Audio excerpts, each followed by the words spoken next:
Sitten mennään suun alueelle. Tämän liikkeen nimi on lentosuukko.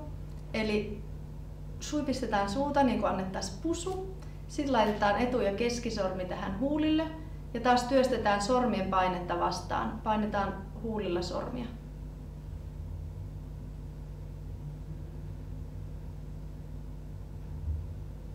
Pidetään se liike muutaman sekunnin ajan, noin 3 rauhallisen sisään- ja uloshengityksen ajan ja sitten rentoutetaan.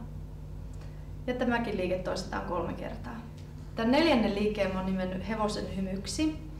Sen tarkoitus on vahvistaa huulen yläpuolella olevaa lihasta ja ehkäistä näitä juonteita, jotka syntyy helposti täältä, jotka kulkee täältä nenänpielistä tänne suun ulkosyrjille.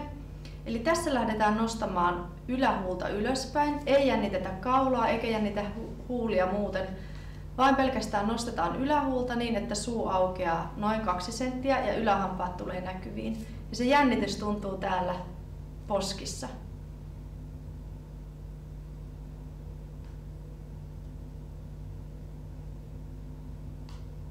Tuota liikettä pidetään myös yllä, tuota jännitystä pidetään yllä muutaman rauhallisen hengityksen ajan, 5 sekuntia. Ja sitten taas tauko, annetaan lihas rentoutua ja toistetaan tuo sama 3 kertaa. Sitten otetaan lopuksi myös huulilihasten rentoutus, eli puhalletaan huulet rentoina ilmaa ulos huulista ja päristellään kuin hevonen.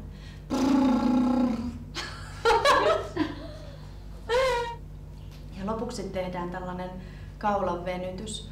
Monilla on niska ja kaulalihakset jumissa ja se estää semmoisen vapaan nesteen ja verenkierron tonne kasvoihin. Eli laitetaan kämmenet tähän rintakehän yläosaan kaulan juureen ja lähdetään kallistamaan päätä ja nostetaan kaulaa niin, että se venytys tuntuu tuolla kaulassa.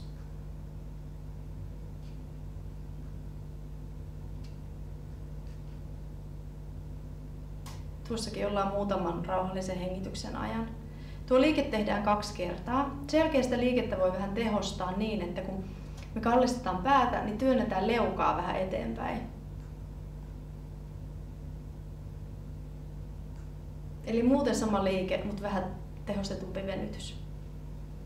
Siinä kaikki.